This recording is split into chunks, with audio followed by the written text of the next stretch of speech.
these stories, mine begins long ago. But unlike any other that I know of, it also begins with a hero's death. I remember it all as if it were a dream. I, Kuzo, scout and chronicler to the great Rao Utu, flying over a white landscape through snow-filled skies, being drawn by a voice calling my name. Hey, this is Ed Lewis from IGN PS2. I'm here with the Rise-of-the-Kasai video review. Rise-of-the-Kasai is a sequel to the game Mark of Cree, which came out back in the year 2002. So it's been a few years. There's been more time to make the idea even bigger and better than before. Basically, you have these warriors who are going out to fight the Kasai. They're going through these different worlds. They're fighting the different enemies in different levels and different missions. And much of that involves kind of stealthily sneaking through, trying to be as quiet as possible. If that completely fails, then just fighting their way through completely. To help them through with the game, help them get the stealth of sneaking up on people, they also have spirit guides. The spirit guides can zoom in to another point, further down. If they can see the place where they want the spirit guide to go, they can then zoom it forward and then get another vantage point seeing what's going on. Because basically there are some people who have the sentries who can call the alarm and bring in more enemies. So the key of the game is taking out the sentries as quickly and quietly as possible, either sneaking up to them and doing a stealth kill or shooting them with an arrow from afar. If everything goes to crap and these soldiers come in from the doors and the sides of the levels and then they rush in for a big melee attack, basically the game changes into a different kind of system where the right analog stick can then be used to assign any of the enemies one of three buttons, which is the square, X, or circle button.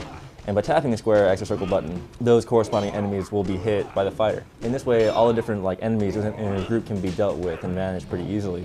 There's also different combos. It's not a very deep combo system, but it's basically we have weapons. You can create combos of 4 button presses, adding for 5 combos altogether. In Mark of Cree, there was only one character. There was only Rao.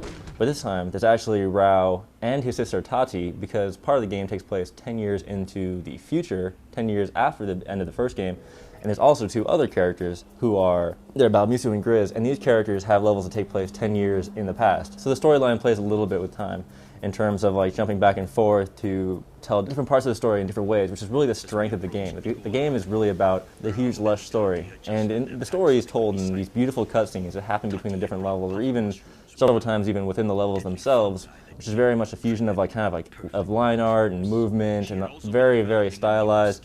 Almost what we were expecting to see from Capcom's Okami, if you've been paying attention to that game. Powering her with strange abilities, bribing her with subtle tastes of what it and its kind could offer. The big changes are actually in the gameplay itself. And every level, there's a pair of characters working together. Rao with Tati, Balmusu with Grizz. They're not together as in they're tag teaming the whole way, but actually together as in they'll definitely separate and take different paths. And they're not paths that are completely separated. They'll definitely intertwine. But for example, Rao will take to the roofs and will clear out the roofs and shoot at the archers from above, while Tati will be going out and clear people from below. And this gives the game a sense of looking out for one another and kind of taking and helping each other out. But it also gives the game replayability in the sense you can kind of go back and see each different mission from the other perspective, and you try and get a different challenge from going through it a different way. The game will probably take about 8 to 10 hours. It's not terribly difficult. The real replayability here is that you can go back to the previous missions and try it out from a different perspective. Because each pair of characters has the bigger and burlier character, which is Rao or Balmusu, or the more agile and nimble character, which are Tati and Grizz. Each of them has their different moves, their different ways of playing through, and then different weapons that they can carry. And also in terms of replayability, there are some other areas too. There are some extra challenges, there are some extra arenas within the different levels, but for the most part, these are really towards the combat side of things, which is not the stronger side of the game. The stronger side of the game is more the story, the stealth, the sneaking, and the carefully making its way through. So if you're really in love with the combat system, then these extras are an advantage to you. But in reality, it's more just the different ways of looking at it for different characters. But not everything that has been put in this game has actually been worked out for the best, because there's a huge problem here with the AI.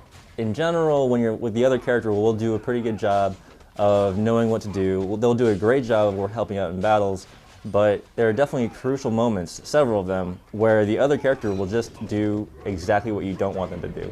They will just stand there, just kind of in a far-off room. There was one level where a character just only went about a third of the way through and had to do the entire rest of the mission by myself. There are other parts of the levels where your partner will be both genius and a complete idiot. For example, Tati has these mushrooms now where she can throw them out. She can throw them onto an enemy, and after that enemy gets nearby other enemies, the mushroom will explode and they'll all be engulfed in poisonous gas. She can also throw the mushroom on the ground, which will then explode if anyone walks near that. This will usually work out pretty well, so you usually know like where to throw the mushrooms. But then she'll do one thing, where she'll take out most of the sentries from the room. Beautiful job doing it. Excellent, I could just watch everything from the back. But then after doing that, she'll just stand there in the middle of the room, and then there's other sentry will see her, and then still sound the alarm, and more soldiers pile in, and you have to fight and defend her. The enemy AI is not much better either. There are definitely times when the enemies will just kind of run around in circles if there's like a group situation, and then there are ones who are not actually actively fighting will just kind of do nothing.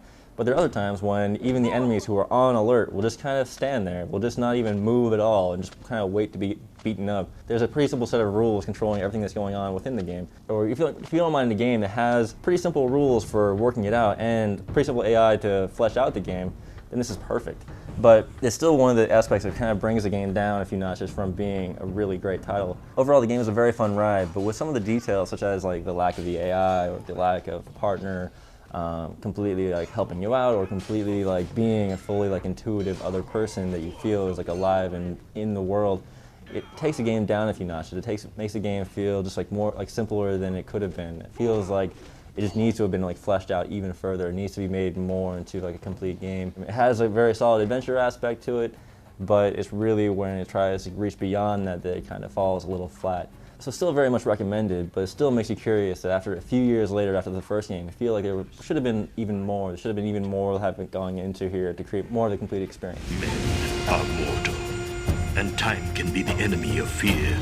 All too soon we forget how the bee will sting and the fire will burn. As time passed, these families forgot what the marks were for, dismissing the ancient warnings about these words of power. They were merely stories, tales from a long past time.